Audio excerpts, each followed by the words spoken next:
جی ناظرین السلام علیکم، اور تین بڑی خبریں جس پر آپ سے بات کرنی ہے۔ پہلی بات تو یہ ہے کہ صحافی اینکر عمران ریاض کو رات کو دوبارہ گرفتار کر لیا گیا ہے، اور ان کی گرفتاری کی وجہ وہ نہیں تھی جو سمجھ رہے تھے کہ قاضی فائز عیسیٰ کے خلاف جو انہوں نے بیان دیا یا ان کی حوالے سے جو بات کی گئی تھی جو کافی غیر ذمہ دارانہ تھی، اس کا ذکر بھی کوئی بہت زیادہ مناسب نہیں ہے، وہ کیا اس کا سبب بنی؟ نہیں،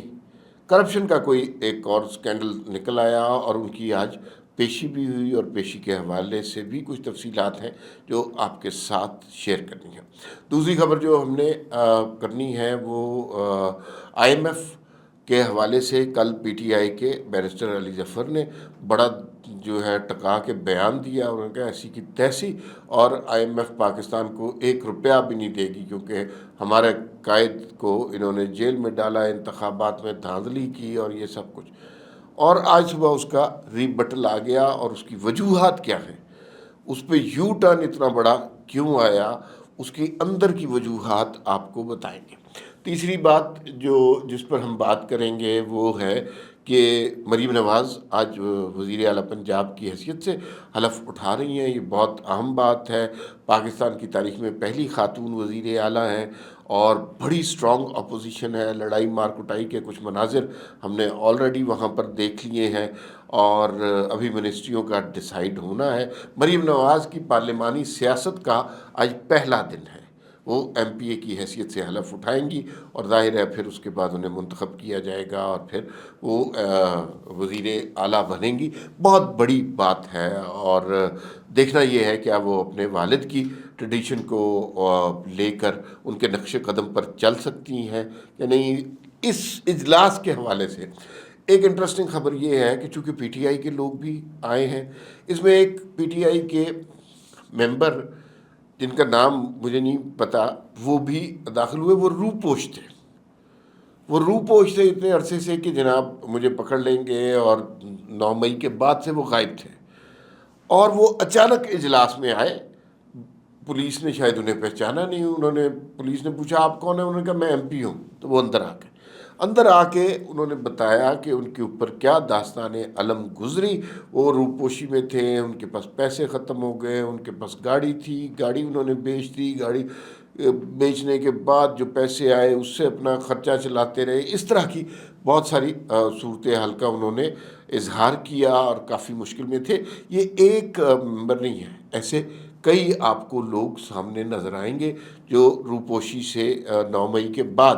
پہلی دفعہ منظر عام پر آئیں گے۔ اور ان کا مقصد کیا ہوگا؟ ان کا مقصد یہ ہوگا کہ مریم نواز کو چلنے نہ دیں، لیکن مریم نواز کے سر پر اگر نواز شریف کا سایہ ہے تو پھر تو یہ انشاءاللہ سکسیسفل ہوگا۔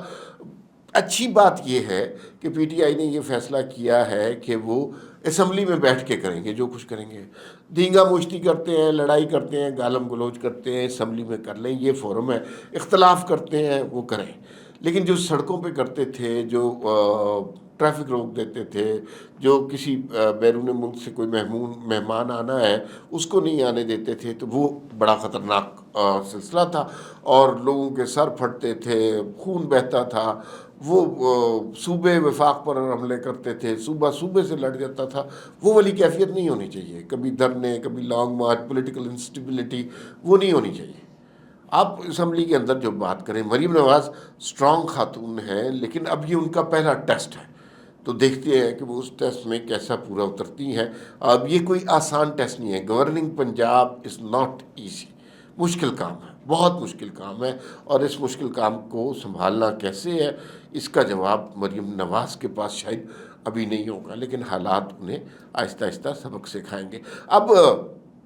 ذرا آئی ایم ایف والے بات کرتے ہیں، اور علی ظفر صاحب نے جو کل نعرہ مارا، اور مستانہ نعرہ مارا، اور اس کے بعد جو کچھ ہوا اس کے حوالے سے کچھ آپ کو میں تفصیلات بتا سکتا ہوں۔ کل آپ نے سبھی نے دیکھا، بیرسٹر علی ظفر نے آ کے کہا جی کہ نہیں نہیں نہیں، ہم آئی ایم ایف جو ہے نا، جیسے آئی ایم ایف کوئی کلرک ہے، اسے بلایا ادھر آئے ادھر آئے، یہ دیکھیں ہم نے کہہ دیا ہے تو اب آپ نے پیسے نہیں دینے پاکستان کو۔ اس طرح کی باتیں کی جو کہ کافی اینٹی سٹیٹ قسم کی بات ہے۔ ابھی ان کے ماتھے سے وہ داغ نہیں دھلا جو جہانگیر ترین نے کال کی تھی وزیر خزانہ پنجاب کو اور وزیر خزانہ KPK کو، اور اس میں انہوں نے کہا تھا آپ نے IMF کے ساتھ تعاون نہیں کرنا، وہ ان کے ماتھے پہ ایک دھبا ہے، کلنک کا ایک ٹیکا ہے، تو وہ نہیں دھلا، اوپر سے یہ دھبا دھڑلے سے بات کی۔ اچھا، یہ جب انہوں نے بات کہہ دی پھر ہوا کیا؟ مجھے نہیں پتا کہ ایکسٹرنل پریشر پارٹی پہ پڑا یا نہیں پڑا، کسی نے اسٹیبلشمنٹ کی طرف سے انہیں ڈنڈا ڈولی کیا یا نہیں کیا، لیکن ہوا یہ جو صحیح خبر ہے کہ ان کی پارٹی کے اندر سے MNA اور MPA ان کی کام پہ ٹانگ گئی، اس وجہ سے کہ وہ اتنا بڑا اینٹی اسٹیٹ نیریٹو لے کے نہیں چل سکتے۔ پہلے لوگوں کے ذہن میں PTI ایک ایسی جماعت بن چکی ہوئی ہے جو اینٹی اسٹیبلشمنٹ نہیں ہے، اینٹی اسٹیٹ ہے۔ لوگوں کے ذہنوں میں آج تک 9 مئی کے ویژول تر و تازہ ہیں کہ حملے کر رہے ہیں اور افواج پاکستان کے ساسوں کو جلا رہے ہیں، شہداء کی یادگاریں جلا رہے ہیں، تو یہ لوگوں کے ذہنوں میں، اوپر سے آپ یہ کہہ رہے ہیں کہ ہم IMF سے کو پاکستان کے پیسے نہیں دینے دیں گے، تو یہ بھائی آپ اپنے سیاسی پوائنٹ سکورنگ کریں، پاکستان سے اختلاف کریں آپ اس میں سیاسی جماعتوں سے، لیکن پاکستان سے اختلاف کس بات کا؟ یہ پیسے ظاہر ہے غریب عوام کے لیے، خزانے کے لیے خرچ ہونے ہیں، تو آپ اس کو روک دیں گے تو پھر معاملات کیسے بڑھیں گے؟ تو یہ بڑی تکلیف دہ صورتحال بنانے کی کوشش کر رہے ہیں، اور میرے خیال میں کچھ لوگوں نے عقل دی ہے انہیں۔ انہوں نے کہا کہ بھائی جان جو ماحول چل رہا ہے اور وہ جو ہے نا بڑا خطرناک ماحول ہے، اس کے بعد پھر بچنا کچھ نہیں ہے، تو انہیں تھوڑی سی وہ اب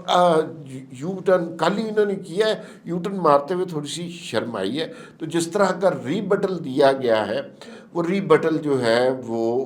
کافی خوفناک تو نہیں ہے، لیکن کچھ ویگ سا ہے۔ صاف صاف تو نہیں کہا کہ نہیں ہم IMF والی بات پر یو ٹرن لیتے ہیں، ظاہر نہیں کہنا تھا، لیکن انہوں نے یہ کہا کہ بھئی ہم تو پاکستان کے لیے سب کچھ کر رہے ہیں، اور یہ IMF کو تو ہم ویلکم کہتے ہیں، پاکستان کو ضرور پیسے دینے چاہیے۔ تو بٹوین دا لائن تھوڑے سے کھسیانے ہو کے، شرمندہ ہو کے یہ سب کچھ کر رہے ہیں۔ اچھا، ایک بڑی انٹرسٹنگ کسی کی تھیوری ہے، اس میں وہ آپ نے دیکھا نا کہ مکھی مار ایک وہ ہوتا ہے، اس کو نا حافظ صاحب آج کل یہ کام کر رہے ہیں، کسی نے پتہ نہیں ہے یہ کیا کہ یہاں سے کمشنر صاحب نکلے،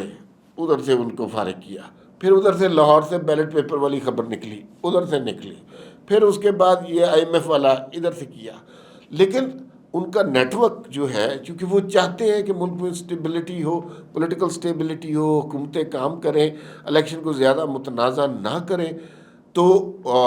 وہ آہستہ آہستہ جو مشکلات، اور ایک کے بعد ایک سٹوری پاپ کر رہی ہے، ایک کے بعد ایک نیا فساد اکٹھا ہو رہا ہے، تو وہ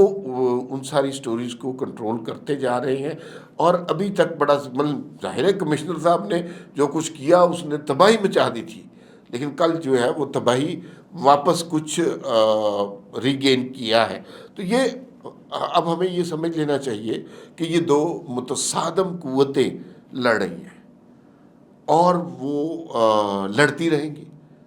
آگے آنے والے دنوں میں بھی اسی طرح کی چیزیں ہوں گی، تو ہوپ فلی ان پر قابو پا لیا جائے گا۔ الٹیمیٹ آبجیکٹو جو ہے وہ کسی ایک پارٹی کی ترویج یا نہیں ہونی چاہیے، الٹیمیٹ آبجیکٹو یہ ہے کہ وہ ملک ترقی کرے یار، پولیٹیکل سٹیبلٹی ہو یہاں پر، یہ دنگے فساد بند ہو۔ کافی ہم نے دیکھ لی ہے وہ سیاست، اب اس سے تنگ آگے ہوئے ہیں لوگ بھی چاہتے ہیں کہ ہم یار سکون کا سانس لیں، کوئی ترقی کی خبر دیکھیں،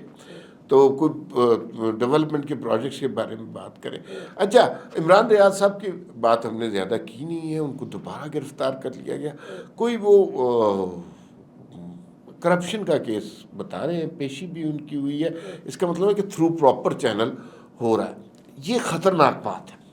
خطرناک بات ان کے چاہنے والوں کے لیے اس لیے کہ جب کسی کو یوں اٹھا لیا جاتا ہے نا، جیسے 9 مئی کے بعد لوگوں کو اٹھا لیا گیا،